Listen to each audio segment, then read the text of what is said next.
Começava por esta imagem, que é uma imagem bastante antiga, portanto, só para ter um pequeno enquadramento histórico, portanto, o Mosteiro de Tibães é um mosteiro que teve uma fundação no século XI, a partir do século XVI foi a casa-mãe da Congregação Beneditina de Portugal e do Brasil, e, portanto, esta construção que atualmente existe hoje é uma construção que é do século XVII, século XVIII, e, portanto, foi esta construção que chegou até nós. Temos aqui uma imagem bastante curiosa, de uma imagem antiga, e que ilustra um pouco a forma como eram construídos os telhados neste edifício. E temos também ali um auto de arrematação de uma execução de uma cobertura, e que é interessante e que de alguma forma ilustra como é que era feita este tipo de coberturas. Podemos ver aqui na zona da igreja umas listas brancas que eu depois vou mostrar exatamente o que é que são, e que é uma característica muito frequente neste tipo de coberturas na região do Norte e não só, e que está aqui de uma forma bastante bem clara como é que é, o que é que era isto. Portanto, o telhado seja cravado 8 em 8, 2 carreiros muriscados, portanto, eram aquilo que se chamam as passadeiras. Bom, estas coberturas, antigamente, a sra. Doutora Teresa já fez aqui um enquadramento um bocadinho de qual é, digamos, de quais são as diferenças entre as técnicas atuais e as técnicas antigas. Uma das características destes telhados antigos, e toda a gente sabe isso por observação e por ainda ter em memória alguns destes telhados, algumas destas coberturas, uma das características era que se adaptavam muito bem aos próprios edifícios, quer dizer, as estruturas, por um lado, as estruturas de suporte das telhas eram estruturas irregulares, não eram regulares.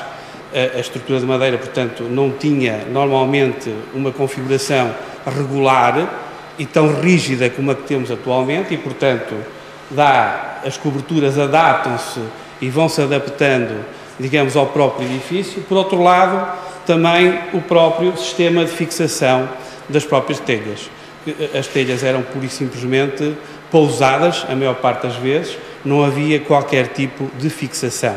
Muitas vezes havia simplesmente umas pedras que se colocavam em cima das próprias telhas para fazer essa fixação. Bom, mas havia uma coisa, de facto, que era uma característica deste tipo de coberturas e que hoje nós não temos.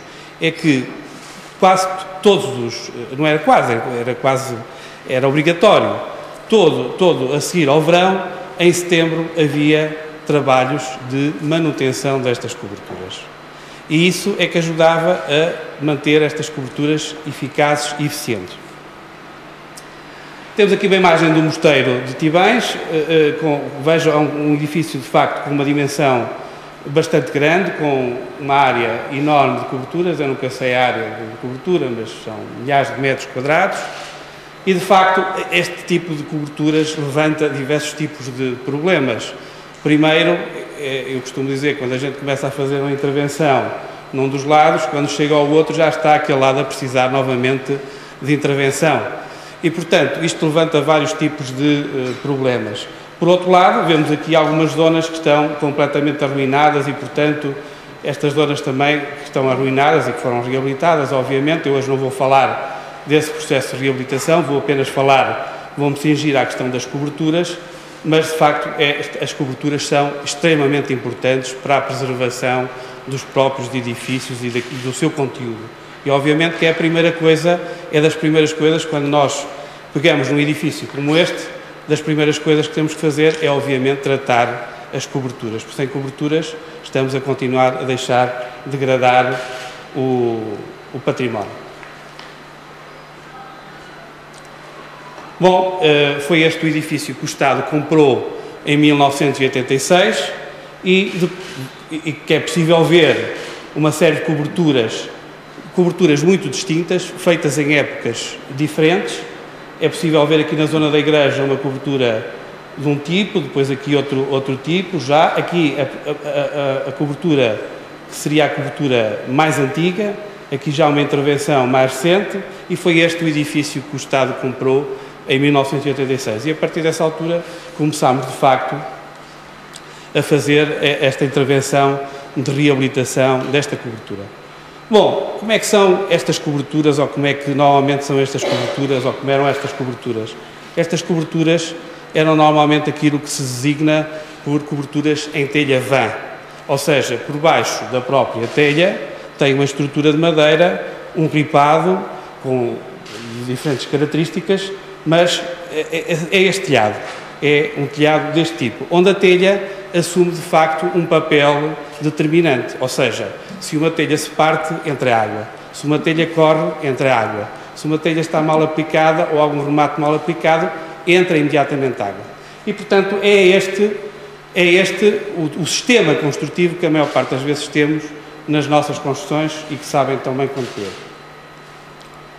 Bom, primeira intervenção, que nós designámos intervenção de resgate, porque na altura não tínhamos ainda fundos comunitários, ou se havia, ainda não tínhamos concorrido a eles, e portanto tínhamos pouco dinheiro, e achávamos que o importante era de facto fazermos a reabilitação, começar pela reabilitação das coberturas. Então houve uma primeira fase, que designámos intervenção de resgate, em que começámos a fazer uma reabilitação das coberturas.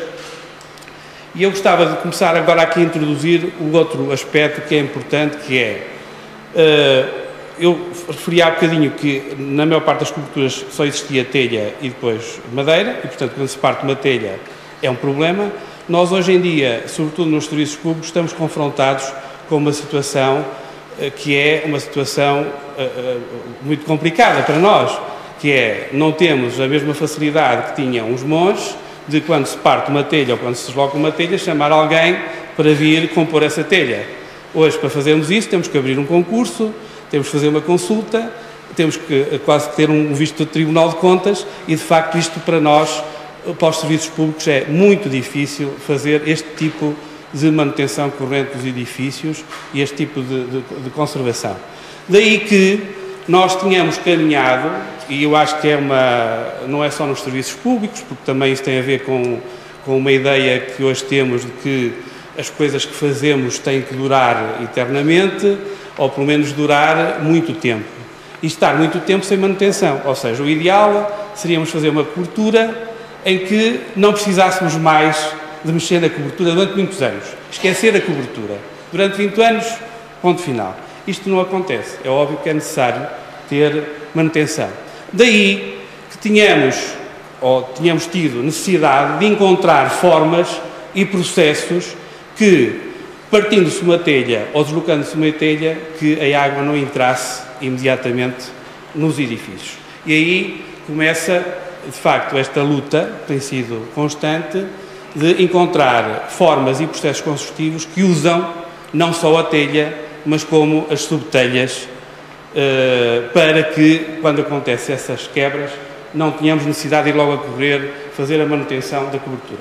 Aqui está um exemplo de uma primeira intervenção que fizemos em Tivães, em que se usava ainda um sistema bastante, digamos, na altura era um sistema que se usava-se, vinha dos monumentos nacionais, da Direção-Geral de Edifícios Nacionais, que era a construção sobre a estrutura de madeira de uma pequena, digamos, betonilha armada, muitas vezes até com uma rede de galinheiro, e que tinha na parte inferior uma tela. Bom, é evidente que isto foi feito numa altura em que tínhamos pouco recurso e, portanto, não podíamos entrar aqui com as outras componentes todas que um telhado deve ter e que nós também viemos mais tarde a introduzir, que tem a ver com o conforto e, sobretudo, com o conforto térmico e com o papel que desempenham as coberturas nessa matéria da térmica dos edifícios.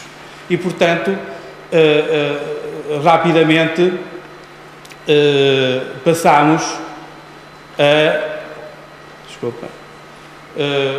fizemos esta intervenção que permitiu que não entrasse mais água no edifício. Isso é que era o nosso objetivo fundamental, era não deixar entrar mais água, sabendo que mais tarde podíamos ir fazer uma cobertura e então aí, tendo recursos, fazer uma cobertura com melhor eficiência energética.